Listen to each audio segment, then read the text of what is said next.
आदरणीय अधिष्ठाता महोदय जी, आपको बहुत बहुत धन्यवाद कि आपने उत्तर प्रदेश सार्वजनिक परीक्षा विधेयक 2024 पर के संशोधन प्रस्ताव पर मुझे बोलने का मौका दिया। देश में 10 साल की सरकार के बाद, प्रदेश में 7 साल की सरकार के बाद 48 परीक्षाओं के पेपर लीक होने के बाद या उनमें गड़बड़ियां पाए जाने के बाद और उत्तर प्रदेश में 16 बार पेपर लीक या पेपर में गड़बड़ियां होने के बाद आज ये सरकार जागी है। उसके लिए मैं अधिष्ठाता महोदय सरकार को धन्यवाद देता हूं। कांस्टेबल भर्ती 2021 में आई, पेपर लीक हुआ, इसी सदन में उसके खिलाफ आवाज उठी, आवाज दबा दी गई। समीक्षा अधिकारियों की भर्ती आरओ एआरओ की परीक्षाओं की जो भर्ती 2021 में निकली वो भी लीक हो गया, पेपर लीक हो गया, गड़बड़ी हुई। 12वीं क्लास के बच्चों के बायो, मैथ और साइंस के पेपर लीक हो गए। नीट का पेपर लीक हुआ, यूजीसी नेट का पेपर लीक हुआ। दरोगा भर्ती जो 2017 में आई थी, जिसके लिए बहुत से युवा नौजवानों ने बार बार धरना दिया, 1,20,000 लोग उस परीक्षा में बैठे थे, उसमें भी गड़बड़ी पाई। यूपी टेट जो 2021 में हुआ, जिसमें 12 लाख लोग बैठे थे, उसमें भी पेपर लीक पाया गया। फॉरेस्ट गार्ड की भर्ती की परीक्षा हुई, उसमें भी पेपर लीक या गड़बड़ी पाई गई। एडेड स्कूल के प्रिंसिपल्स की जो भर्ती हुई 2021 में, उसमें भी गड़बड़ी पाई गई। यूपी SSSC टेट एग्जाम 2021 में 20 लाख नौजवान बैठा, उसमें भी गड़बड़ी पाई गई। यूपी PCL 2018 में 3,000 पद निकले, उसकी पेपर में भी गड़बड़ी पाई गई। यूपी SSSC लोअर सबऑर्डिनेट की भर्ती निकली, जिसमें 67,000 बच्चे बैठे, उसमें भी गड़बड़ी पाई गई। यूपी SSSC ट्यूबवेल ऑपरेटर की भर्ती निकली, जिसमें 20 लाख लोग बैठे, उसमें भी गड़बड़ी पाई गई। यूपी आरक्षी नागरिक पुलिस की जो भर्ती निकली, उसमें भी पेपर लीक हुआ और गड़बड़ी पाई गई। बीडीओ की पेपर में गड़बड़ी पाई गई। प्राइमरी स्कूल के सहायक भर्ती में भी गड़बड़ी पाई। 16 ऐसे परीक्षाएं इसी सरकार ने पिछले 7 साल में कराई, जिसमें या तो गड़बड़ी हुई या पेपर लीक हुए। और बार बार इस सदन में यहां के माननीय सदस्यों ने बार बार इस आवाज को उठाया।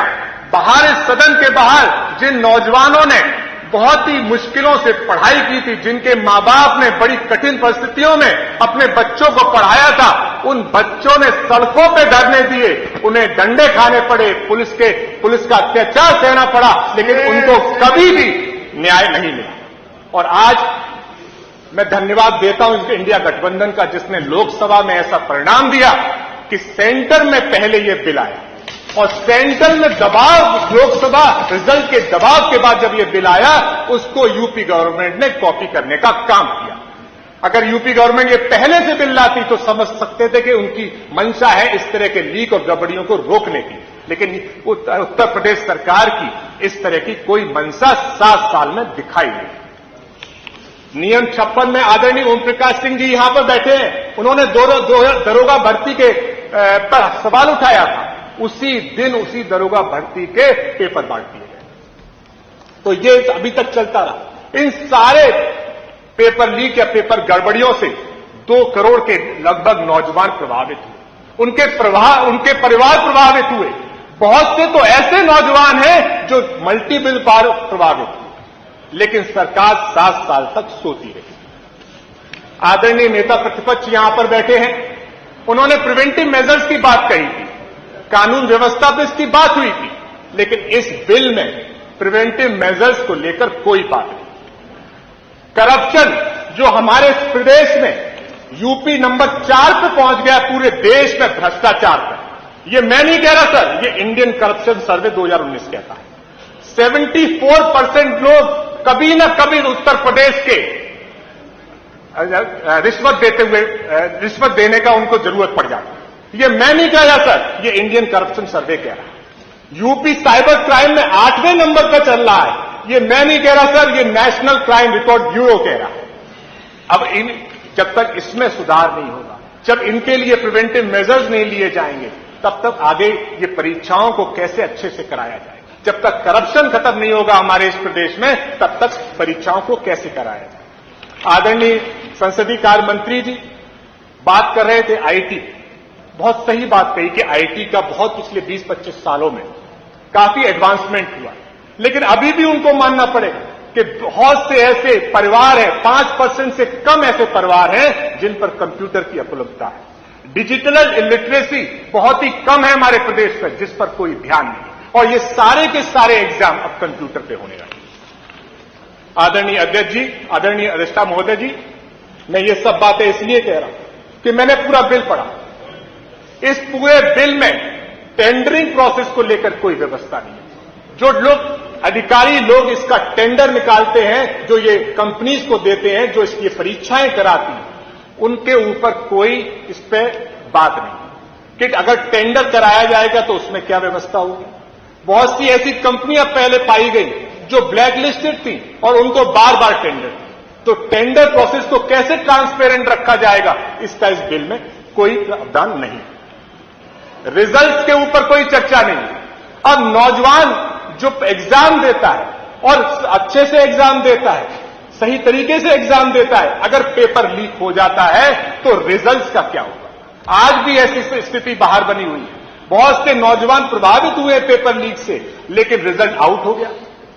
जिन्होंने गलत तरीके से परीक्षाएं दी उनको अपॉइंटमेंट मिल गए। तो रिजल्ट्स को लेकर क्या बात होगी? क्या तब तक रिजल्ट्स को रोका जाएगा जब तक इसकी पूरी छानबीन नहीं हो जाए? क्या पेपर वापस कराया जाएगा अगर इसमें एफआईआर होती है? इस तरह का कोई भी चर्चा इस बिल में कहीं दिखाई नहीं। तो ये इससे लगता है कि सरकार की मंशा सही नहीं, क्योंकि बड़ी चीज है रिजल्ट। जहां पर लोग प्रभावित होते हैं, नौजवान प्रभावित होते हैं, उनके परिवार प्रभावित होते हैं, और जो बच्चे नौजवान एग्जाम देते हैं, वो एग्जाम फीस देते हैं, फॉर्म खरीदते हैं, उससे सरकार की आमदनी होती है, उनको कैसे कंपनसेट किया जाएगा? उन स्टूडेंट्स को जिन्होंने अपने घर से बस का किराया दिया, कंक्लूड कर सर 7 मिनट हुए, आपने सबको 10 मिनट दिया। सर आपको हमारे अलावा सर मुद्दे की सर बहुत इंपॉर्टेंट। इस नई वीडियो में ये वीडियो आप सभी शिक्षा मित्र साथियों के लिए बेहद ही महत्वपूर्ण होने वाली है। इस वीडियो में आपके बीच में वर्तमान की एक काफी ज्यादा बड़ी खबर साझा करेंगे। यह खबर आपके अस्थायीकरण के पॉइंट ऑफ व्यू से काफी ज्यादा महत्वपूर्ण है, तो सभी साथी वीडियो को पूरा देखें। चैनल को अभी तक आपने सब्सक्राइब नहीं किया है तो तुरंत ही इसे सब्सक्राइब भी कर लें। आप चलते हैं अपडेट पर। ये निवेदन है, जैसे आपने टेंडरिंग की बात कही, रिजल्ट की पॉइंटेड बात बता दें। बिल्कुल मेरे से ज्यादा पॉइंटेड सर बताएंगे।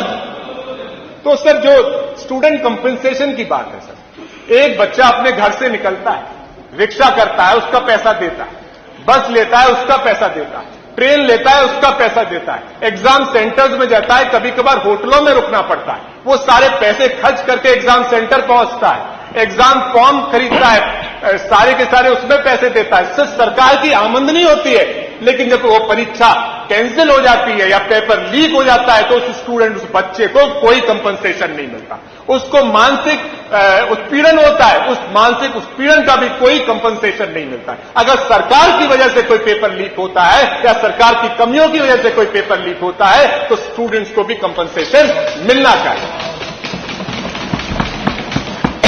बहुत से ऐसे हमारे मीडिया के भी लोग यहां पर बैठे, मीडिया बहुत बार उस चीजों को उजागर करती है, उनको भी बहुत मेहनत करनी पड़ती है, लेकिन मीडिया को भी कोई कंपनसेशन मिलना चाहिए जिससे सच सामने आ पाए। साइबर क्राइम्स, साइबर क्राइम्स को लेकर इस पर कोई चर्चा नहीं है। आदरणीय संसदीय कार्य मंत्री जी ने, क्योंकि उनको बिल में बहुत जानकारी है, हम तो जब स्टूडेंट थे तब वो मंत्री थे, रिपीटेटिव जब ये बार बार होगा तब 10 साल की सजा, उम्र कैद की सजा और 1 करोड़ का जुर्माना किया। जबकि आपने पेपरों में देखा हो कि इसकी जो पब्लिसिटी की गई कि आप उम्र कैद की सजा होगी या 1 करोड़ जुर्माना होगा, ये लेकिन सर सिर्फ रिपीटेटिव होगा। अब रिपीटेटिव होगा कैसे सर? कैसे पता करेंगे कि रिपीटेटिव होगा? कभी कोई अपने नाम से कर देगा, कभी अपने भाई के नाम से उसको लगा देगा। बड़ी बड़ी कंपनियां इस चीज को चला रही हैं, तो रिपीटेड मेथड्स को नहीं रख के सर अगर सिंगल बार कोई करता है तो कड़ी उस पर सजा होनी चाहिए। इसमें सजा का जो ज्यादातर पॉइंट है सर, जितने ज्यादातर पॉइंट है सजा के, वो 2 साल में ही निपट जाते हैं। अब सर इसमें जानबूझकर कोई कर्तव्य का पालन नहीं करता, पेज नंबर 6 पॉइंट नंबर 14 पे सिर्फ 2 साल की सजा। पेज नंबर 5 पॉइंट नंबर 12 पे मूल्यांकन में हेराफेरी। सर नंबर में हेराफेरी होती है तो 2 लाख रुपए की सजा, तो 2 साल की सजा और कम पैसे देने पड़ेंगे।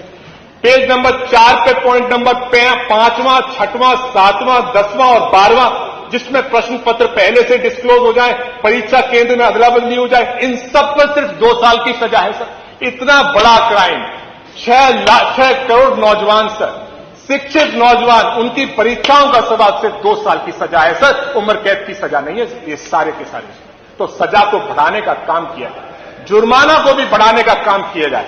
अगर आदरणीय संसदीय कार्य मंत्री जी ने कहा कि अगर उससे उन्होंने पैसा कमाया, जो प्रॉपर्टी बनाई होगी उस पैसे से, जो भ्रष्टाचार का पैसा कमाया, तो उससे रिकवरी की जाएगी सर।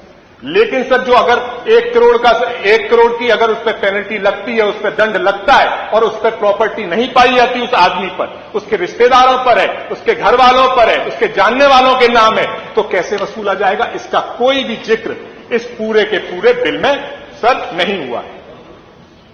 आदरणीय संसदीय कार्य मंत्री जी ने यह भी कहा कि पीपीएस अधिकारी इसकी इन्वेस्टिगेशन करेंगे। हमारी सर मांग है आईपीएस अधिकारी इस तरह के पेपर लीक के मामलों की इन्वेस्टिगेशन करें, जिससे कि बड़े अधिकारी अगर इसकी इन्वेस्टिगेशन करेंगे तो जवाबदेही अच्छी तय हो। जमानत के भी सर जो पेज नंबर 8 पर पॉइंट 18 है, उसको भी काफी गोल गोल तरीके से रखा गया है, और जो कंपनी के ऊपर इसका दंड की लगाया गया है पेज नंबर 6 पॉइंट नंबर 15 पे, वो भी बड़ा गोलमोल तरीके से रखा है। इससे ऐसा लगता है कि बड़ी कंपनियों को ऐसा प्रावधान रखा जाएगा कि किसी न किसी कानून के तरह उन्हें बचाने का काम किया जाए। तो मेरा अनुरोध है सर, इस बिल में बहुत कमी है। इसमें नौजवानों को अभी तक अच्छे से उनको कंपनसेशन की बात नहीं है, इसमें अच्छे दंड देने की, 2 साल से ज्यादा दंड देने की बहुत ही कम चांसेस हैं। ये अभी इनकम्प्लीट बिल है सर, इस पर ज्यादा चर्चा करने की जरूरत है। इसीलिए मेरा आपसे अनुरोध है, मैं अपने टाइम का ध्यान रखते हुए सर,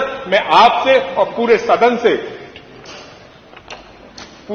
से अनुरोध करता हूं कि उत्तर प्रदेश सार्वजनिक परीक्षा अनुसूचित साधनों का निवारण विधेयक 2024 को इस सदन की एक प्रवर समिति की समर्पित कर दिया जाए, जो अपना प्रतिवेदन 1 माह के अंदर सदन में प्रस्तुत करे। सर बहुत बहुत धन्यवाद।